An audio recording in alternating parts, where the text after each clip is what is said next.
J'ai récupéré le capteur de pression et de température des gaz d'admission que j'ai mis donc dans le circuit là, entre la pipe d'admission et l'intercooleur pour recevoir les informations qui vont bien dans le microcontrôleur. À l'époque, j'avais fait des relevés de pression avec une pompe à vélo, etc. Et par la suite, j'ai trouvé des documentations techniques qui m'ont permis de vérifier que l'équation qui était fournie dans la documentation technique collait parfaitement à celle que j'avais mesurée, donc impeccable. Et pour la partie température, j'avais relevé avec une étuve professionnelle la courbe de réponse de la résistance qui m'a permis de tout mettre dans un tableau Excel pour la partie pression, ici pour la partie température. En ce qui concerne la partie pression, comme les caractéristiques sont données de 200 hectopascales à 3000 hectopascales, hein, donc de 200 millibars à 3 bars, je pouvais obtenir la réponse théorique en millivolts en appliquant sur le schéma pour la pression d'air d'admission, donc un pont diviseur, parce que à 3 bars, j'avais 4,4 volts, et comme mon micro, il peut pas mesurer au-delà de 3 volts 3, donc j'ai dû diviser ces tensions-là. Donc avec le pont diviseur, j'ai corrigé les tensions pour lorsqu'il y a 3 bars qui est le maximum d'avoir autour de 3 volts à l'entrée du micro. Ces millivolts-là, bon, c'est facile de les transformer en LSB.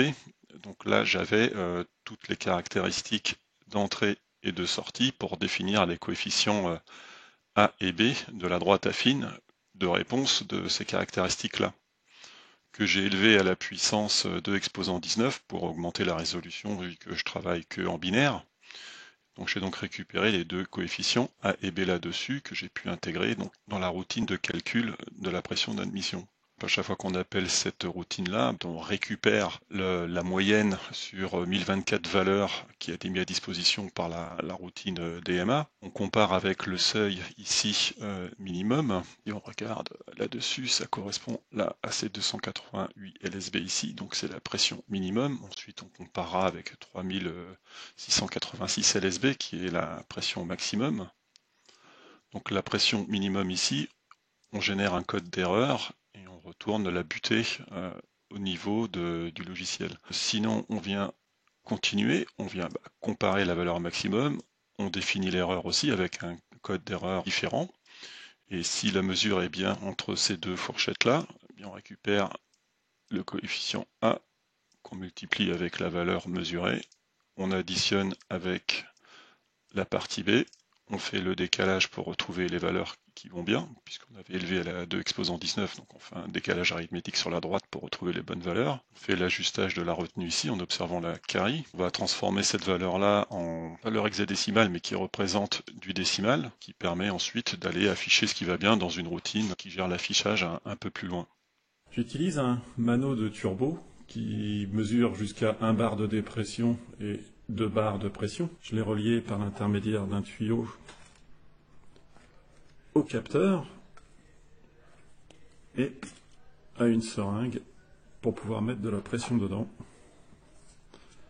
Et donc avec le piston, on voit ici, on peut agir sur la pression. Le capteur est lui directement relié à l'ECU. La station météo la plus proche, c'est celle de Rouen. On voit qu'on est à 1010 hectopascal. Avec le calibrage capteur de pression, je vois que je suis à 1010 aussi. Si je regarde mon mano de turbo, quand je mets la seringue et que je veux le calibrer bien à 0, voilà, je suis plutôt à 1076 hectopascal. Et si j'ajoute 500 grammes, je devrais être à 1576. Voilà, j'ai ça de bien affiché. 1560, 1568, moi je suis pas mal. Et si je mets un bar, 2000, 2076 on devrait être. Donc je suis pas tout à fait. Et si je mets un bar 5, je devrais être à 2500. On y arrive bien. Et si je pousse vraiment à 2, on devrait être à 3 et des bananes. Ouais, donc là c'est pas mal du tout. pas mal du tout. On relâche la pression. Hop, la seringue elle est un peu raide. Je peux même mettre un peu de dépression. Voilà. Voilà. Je vois que je descends en dessous des 1000 parce que je suis un peu en dépression avec la seringue. Correct. Voilà. Et si j'enlève tout, je reviens à 1010 qui est la pression atmosphérique. Pour la partie capteur de température, c'est une CTN, donc il y a différentes manières de le modéliser. Souvent on utilise une exponentielle pour ce type de choses-là, nous on a les coefficients ici. On peut aussi pour des calculs plus simples utiliser des polynômes, donc là ce sont des polynômes de degré 4. Et si vous regardez donc la courbe orange par rapport à la courbe mesurée, qui est la courbe bleue, on s'aperçoit comme des espèces d'oscillations autour de cette courbe-là, pas terrible, surtout aux extrémités de mesure. Il y a une troisième façon de faire, c'est de faire entre chaque point de mesure des segments de droite, et ça simplifie beaucoup les calculs au niveau du microcontrôleur. Alors, si je regarde le schéma là-dessus, il n'y a pas de pont diviseur, hein, R94 est non implanté, il y a simplement un filtre RC, et tout est polarisé par R88 ici, et la CTN se branchant entre admin temp R et la masse. Par rapport à les valeurs de cette résistance ici, et la résistance de polarisation sous la tension de 5 volts, on obtient la tension à l'entrée du convertisseur, qui est exprimée dans cette colonne en termes de LSB, donc la valeur numérique qui va être traitée par le convertisseur, avec en face la correspondance de la température en décidegrés, puisque je vais essayer d'obtenir le dixième de degré, ce qui fait que j'ai, comme pour la pression, mes paramètres d'entrée, mes paramètres de sortie.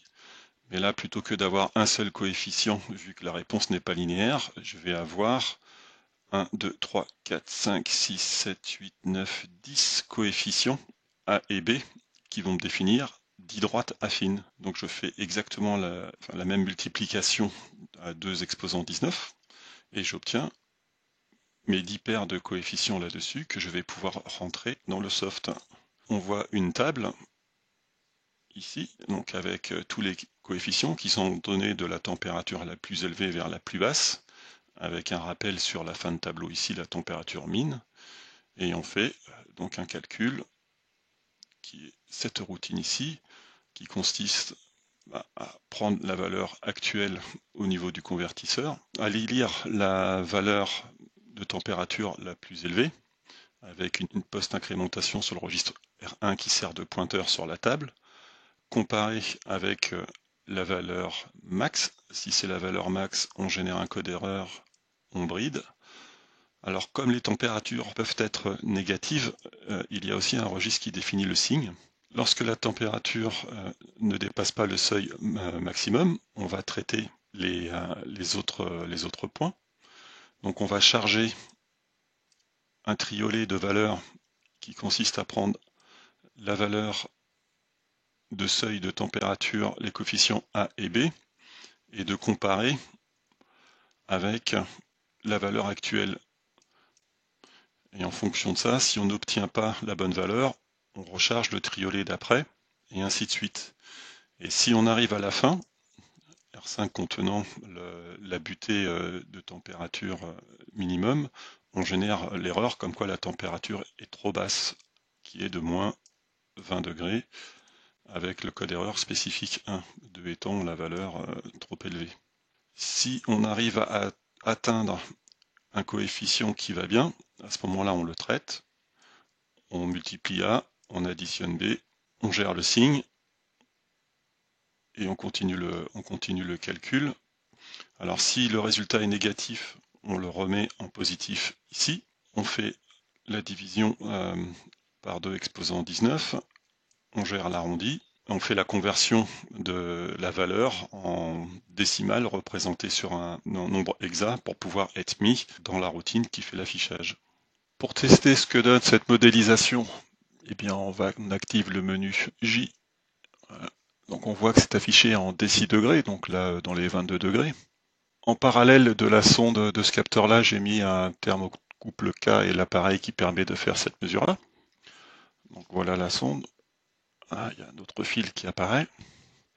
Donc si je prends le décapeur thermique, voilà, que je chauffe un peu, on voit que les températures s'élèvent toutes les deux.